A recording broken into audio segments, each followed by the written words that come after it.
Ladies and gentlemen, I have two minds of Elliott Gould as an actor. When he's really, really good, and like in MASH, he's very, very good, or he has a good project. But sometimes he did bummer roles. But by the mid 1980s, he was doing more TV work. And this episode, the new Twilight Zone, or what they call the '85 Twilight Zone, is probably one of the most interesting Twilight Zone episodes because it's like a night gallery episode of the Twilight Zone, or like an Alfred Hitchcock presents. It's a one note conclusion, but it's just tremendous. It's basically throws jabs at restaurant critics, and Gould plays it so over the top.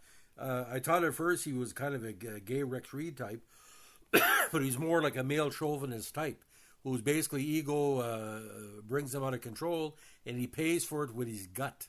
So this episode of the Twilight Zone, the new series, is called the Misfortune Cookie, the third segment of the 14th episode of the first season of TZ, the new TZ.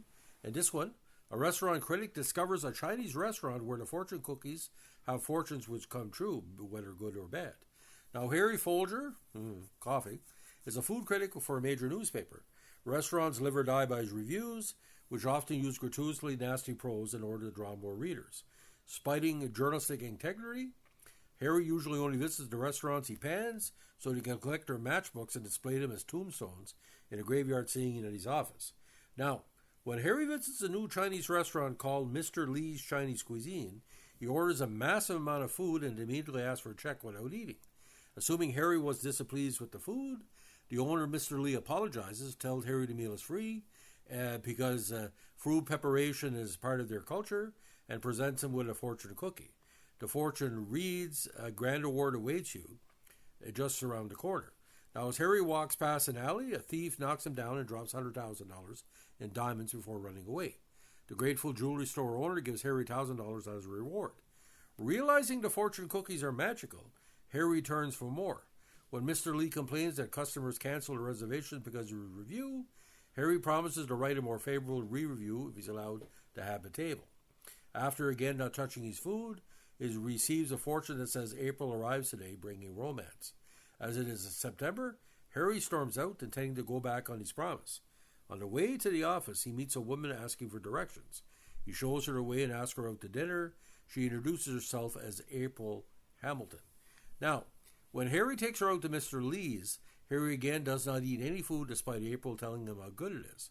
As they get two fortune cookies, April's fortune says that she will soon recognize a grievous error in judgment, while Harry's fortune says, "You're going to die."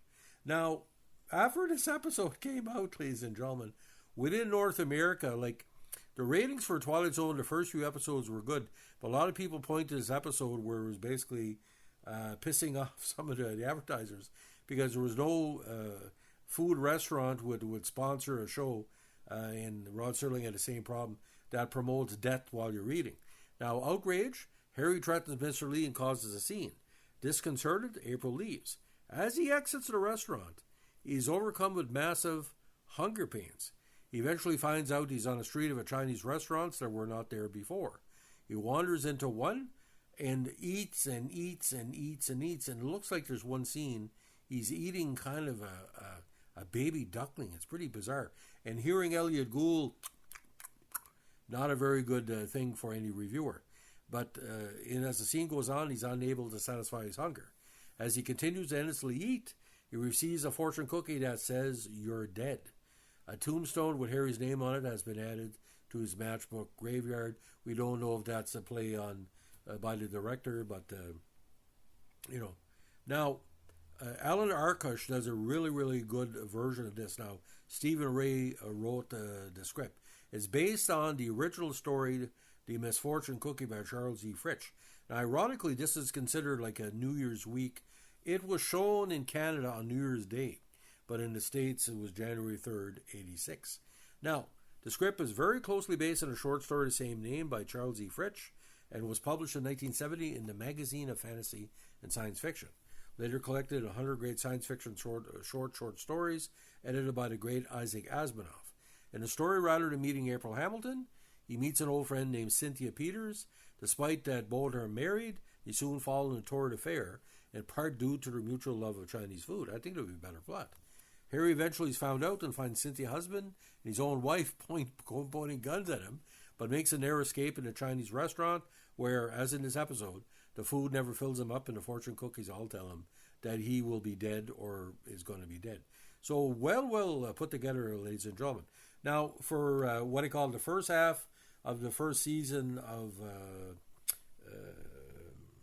Twilight Zone, but there's some really good episodes here, and like I said, that first season, including Dead Run, The Short and Small Talent for War, Button, of course, Nightcrawlers, Examination Day, which a lot of people link because they killed off the guy that was played the kid in Over the Top. He was also in GH at the time, and of course the nice episodic episode Message for Charity, which I think is the longest episode of the new Twilight Zone, and of course the Danny Kaye led The Paladin of the Lost Hour. Now, ladies and gentlemen, Twilight Zone. Oh yeah, the episode Dealer's Choice, where Morgan Freeman and some very key actors play a game of cards against the devil. That's yet to be seen. If any better, ladies and gentlemen, I think when it was on, the first season of Twilight Zone was probably one of the best. I was very mad when it was canceled, when it was basically put back to a half an hour, which happened in Night Gallery the last season. Saucer of Loneliness is very good in second season.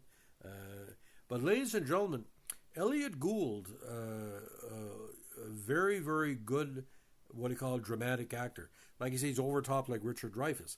Now, this would be comparable in 2024 with, let's see, a key actor like Tom Hanks or George Clooney doing a one-shot episodic TV. This guy was not far away from being recognized for MASH and other key roles. Of course, The Long Goodbye, different film noir. Elliott Gould, again, being the ex-husband of Barbra Streisand, he probably knows all about torture. And losing your... By the way, this is a true story. He guess who he lost Barbra Streisand to? Pierre Trudeau. So when people get mad at Justin Trudeau, it's not Justin Trudeau's fault he was born. It's Barbra Streisand for asking Pierre to marry him, and basically it wasn't compatible. I think she thought Pierre was a Jew and is actually a Jesuit or grew up Jesuit. So Misfortune Cookie, 4 fortune cookies out of 5.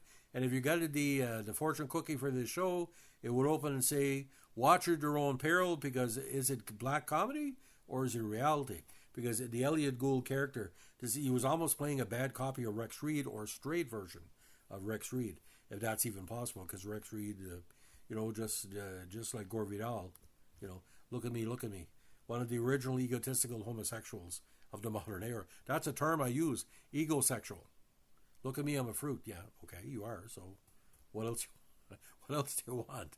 Anyway, ladies and gentlemen, season 1 and 2 and the Canadian add-ons are available free of charge on YouTube.